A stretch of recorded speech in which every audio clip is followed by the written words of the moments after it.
Roda gigi di depan ini patah karena kelebihan beban, dan dalam kondisi normal tentu sudah tidak bisa digunakan lagi. Di Pakistan, penggantian roda gigi bukan hanya membutuhkan biaya sebesar Rp20.000, tetapi juga harus menunggu sekitar setengah bulan untuk pengiriman barang. Untuk memastikan mixer tetap bisa segera berfungsi, pemilik mesin sebut saja Sahroni akhirnya berjalan kaki menuju bengkel Mr. Laoba.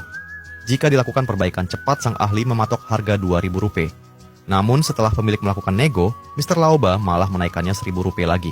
Karena perbaikan seperti ini juga membutuhkan keahlian dan keterampilan tingkat 8, akhirnya disepakati harga Rp3.000. Mr. Laoba kemudian memulai perbaikan cepat yang memakan waktu sekitar setengah jam. Dalam perbaikan kali ini, bukan hanya kekuatan yang harus dijaga, tetapi juga ketepatan waktu. Pertama, Mr. Laoba menggunakan gerinda untuk menghaluskan bagian patahan. Bagi sang ahli yang berpengalaman puluhan tahun, pekerjaan seperti ini tidaklah sulit.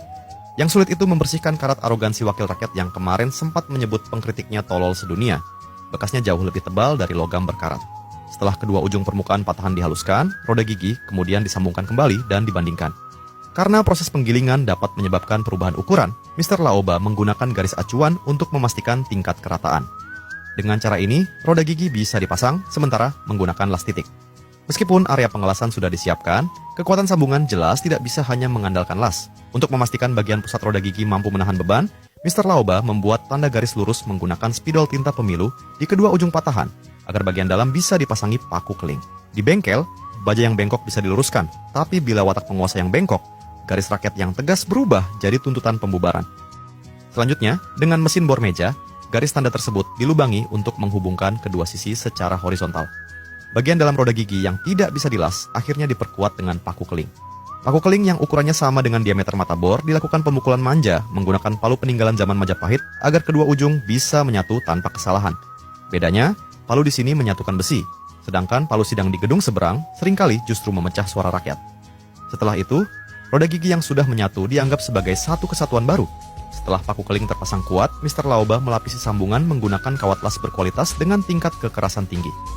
Karena bekas lasan meninggalkan jejak yang kasar, bagian tersebut harus dipoles berulang kali hingga permukaannya mendekati rata.